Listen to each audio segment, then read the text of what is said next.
Nice to be here, everybody. And welcome to Comedy Subs. Well, I haven't been here in a while, but I knew I was overdue. There's only one person I could think of that Asheville wanted to see way more than me. Greta Thunberg. Comedy Subs.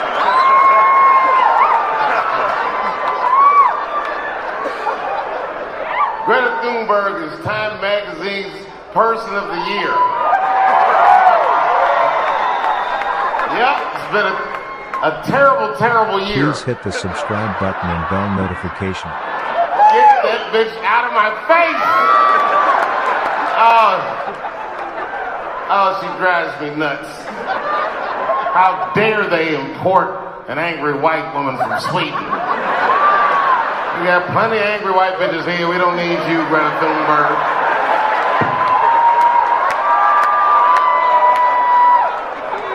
All she's doing is skipping school.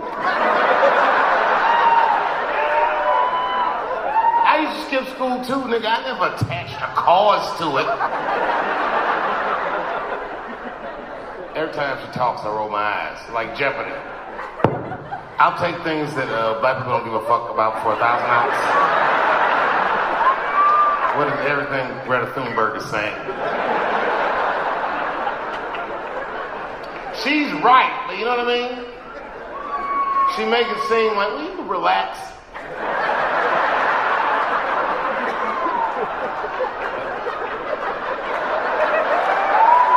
I tell you what,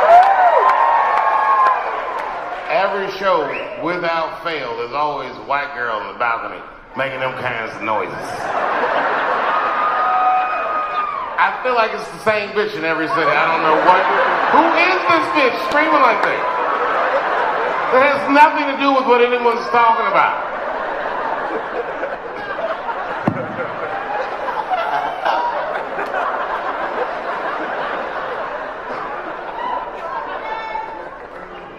Greta Thunberg. They don't seem serious. She's like a mascot. After Greta Thunberg is done speaking, a kangaroo in a t-shirt is going to come up and talk about Black Lives Matter. Well, bring out that motherfucking kangaroo. Fuck this bitch.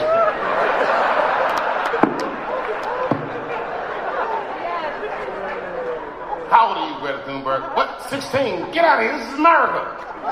We're going to let R. Kelly out of jail and he's going to pee on you.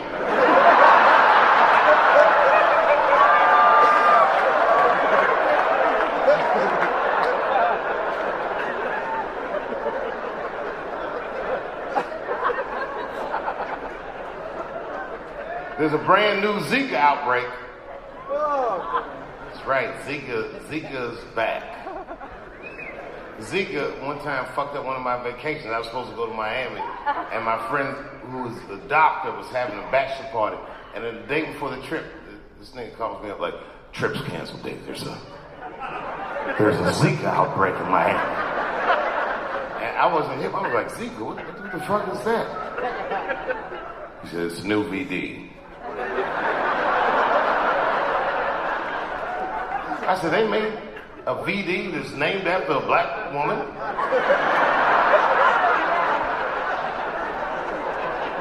I do know a bitch named Zika.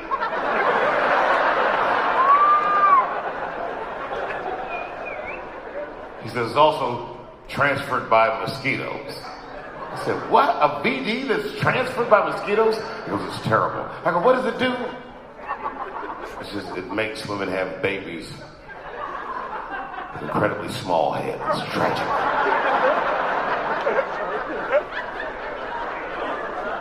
I unpacked my rubbers and went to Miami anyway. Comedy Subs. So this is the least consequential VD I've ever heard of. Wait a minute, it doesn't do anything to me? No, just a small-headed baby. I'll take it. I'm fucking everybody raw. No rubbers, no nothing. If I get a girl pregnant, who gives a fuck? She'll be like, "David, this is your baby." Not with that little head, is it?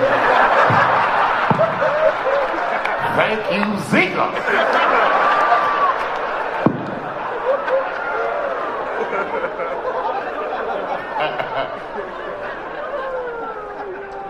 Maybe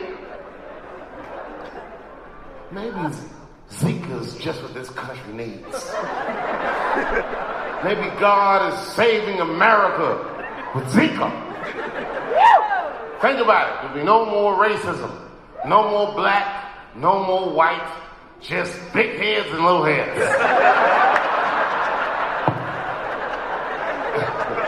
You'll be out of the club. Get out of here, you little head motherfucker.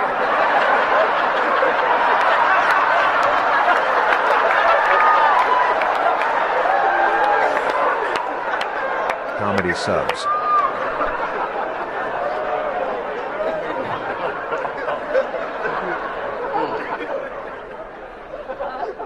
You know, I don't know much about politics. And I do know this fella, Donald Trump. He's in quite the pickle. Oh, this nigga's in trouble this time, trust me. I read the transcripts of that phone call. Trump didn't lie. That was a perfect phone call. Turns out Donald Trump speaks fluent extortion.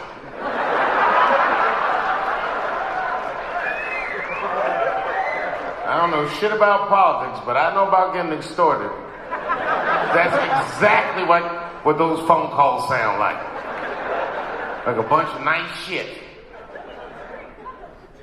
It's like if you were in Hollywood and a fella comes up to you and goes, you know what? I think you got a great look for this business.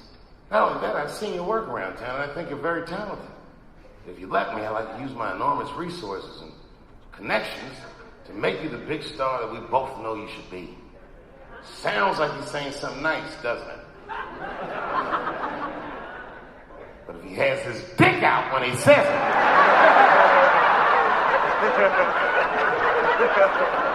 that's what we call a quid pro quo.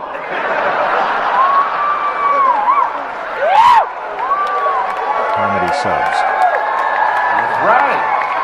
He never says suck the dick, but you know what to do when you see it in your face, don't you?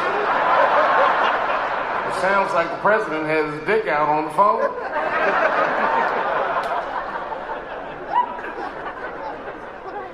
He's in trouble, but he's not in trouble. I can close my eyes and see the playbook. Congress files articles of impeachment. The Senate tries him and acquits him. His base is fucking rattled up and ready to go, and Trump wins 2020.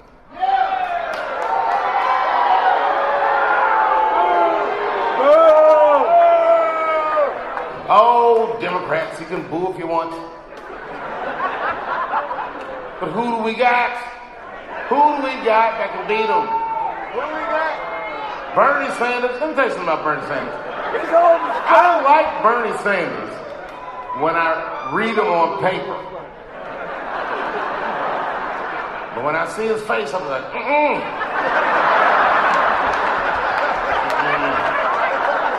Comedy subs. Bernie Sanders looks like my accountant when he told me I was broke. That's exactly what his face looks like. David! It's not even January. This nigga's already had a heart attack. This is going to be very bad for him. A lot of my friends like Mayor Pete Buttigieg. I gotta say, Pete Buttigieg is a funny name for a gay fella.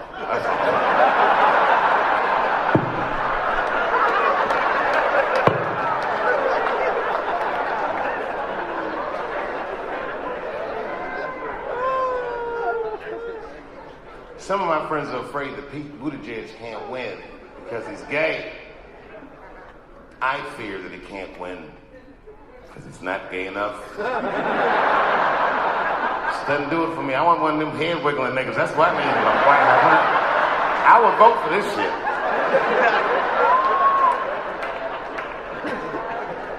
Pete Buttigieg is what I call millennial gay. He's one of these new gays. I'm not too fond of the newer gays.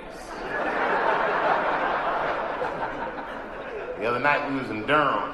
It's the first night in town. Okay, so after the show, we were trying to find something to do. We ended up going to this club called the Pit Hook. And I guess it was like a special event. There was a lesbian gal who was the bouncer. And the special event was some kind of transgender organization. It was like all these transgenders in there. And me, Dave Chappelle, happened to walk up there. Of all the places in all the world, and here I come. And I promised myself, I was like, no more transgender jokes. That's what I said to myself. But when I walked up there, I was like, well, clearly that's not going to work. I couldn't wait to get inside. And the bouncer, the lesbian lady says, well, Dave Chappelle doesn't like us, so he can't come in. I said, you fucking faggot. Comedy subs.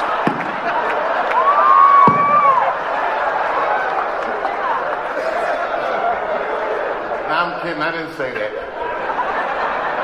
I was shocked.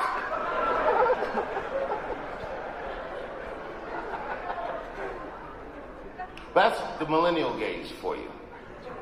That's how petty those new school homosexuals are. I miss their predecessors, the old ones.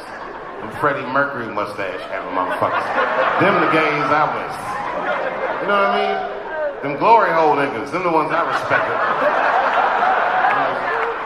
Take a lot of courage to be on either side of that hole. Them niggas just doing it.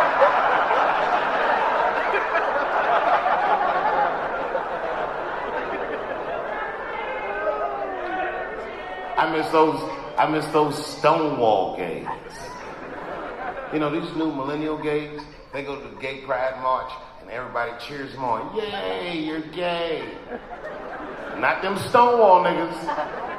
The Stonewall niggas just get spit on. People be calling all kinds of names and them motherfuckers just put baby oil all over their bodies and smashed them booty shorts on and got up on that float and did what the fuck they had to do. I saw them niggas in the street, I was like, I respect these niggas.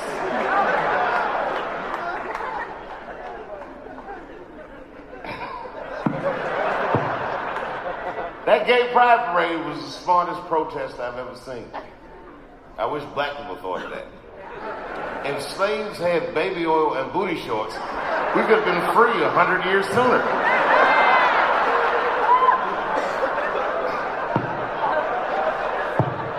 Comedy subs.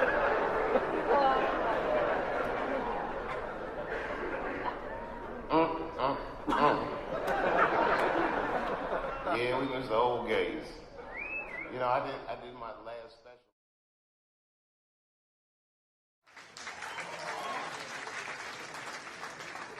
All right, here's the story. I started doing stand-up comedy when I was 14. I'll never forget the first time I was on stage. The guy that introduced me was a guy named J.T. Newton. I'm 47. I can close my eyes and remember the introduction like it was yesterday. It went like this. Ladies and gentlemen, this next young man coming to the stage is starting his comedy career tonight. Who knows? We may be witnessing the birth of a star. Please welcome David Chappelle.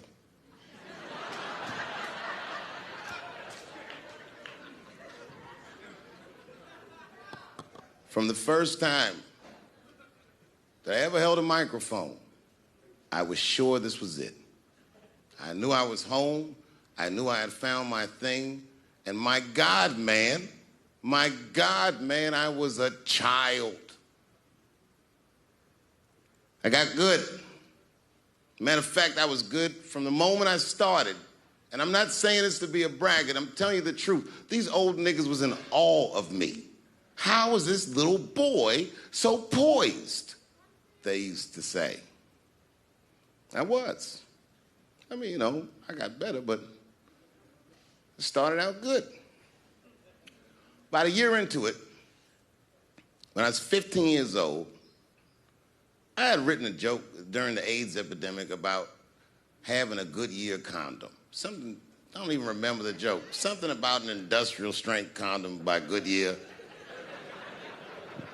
I just remember all the comedians really liked that joke. And there was an older comedian. And he came to me one night after the show, after he saw the joke, and he said, listen, I got an audition at another comedy club, and I was wondering, do you mind if I do that joke? I just want to borrow it. Now, I'm a kid. I don't know any better. I'm like, borrow it? Well, I guess, sure, if it'll help your career. I let him do the joke. And then weeks later, I was waiting to go on in a comedy club, and he went on before me, and he did the joke.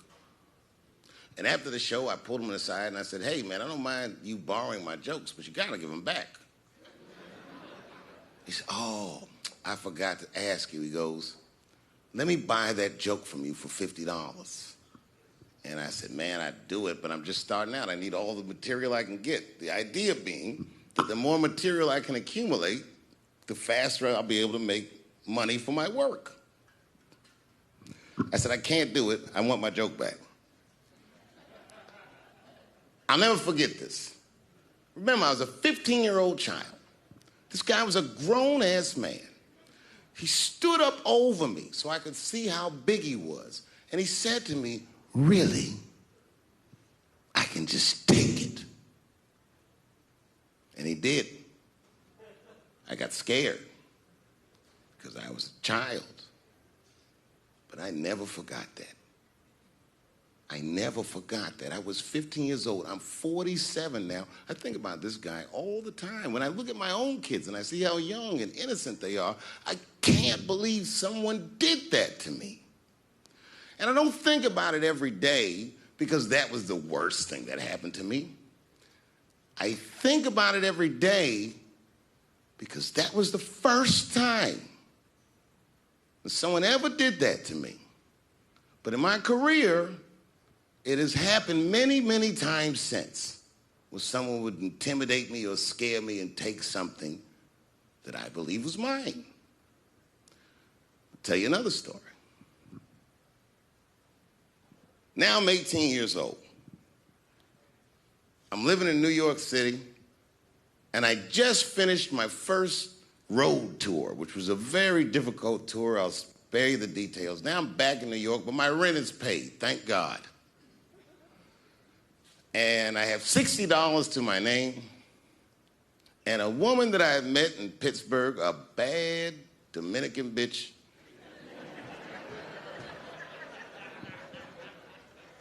was coming to New York. She was going to spend the weekend with me. I couldn't wait for her to get there. She was coming that evening. But remember, I only had $60 for a whole weekend to entertain a bad bitch. Now I'm walking through Greenwich Village, and I see something I've never seen before. 3-card Monte. You know what that is? Yeah, the guy had the whole thing. The table was set up, and he had the 3 cards, and the crowd was hooting and hollering, and he was like, find the red card, and people were playing. Sometimes they win, sometimes they lose, but it was really exciting, and I'm standing there watching it, and I noticed while I'm watching them play this game that the red card, the one you're trying to find, had just a little bend on the corner. And I'm watching it, and I'm like, yo, this guy doesn't seem to know that red card is bent. I'm going to beat this motherfucker. And I walked up to the table, and I said, let me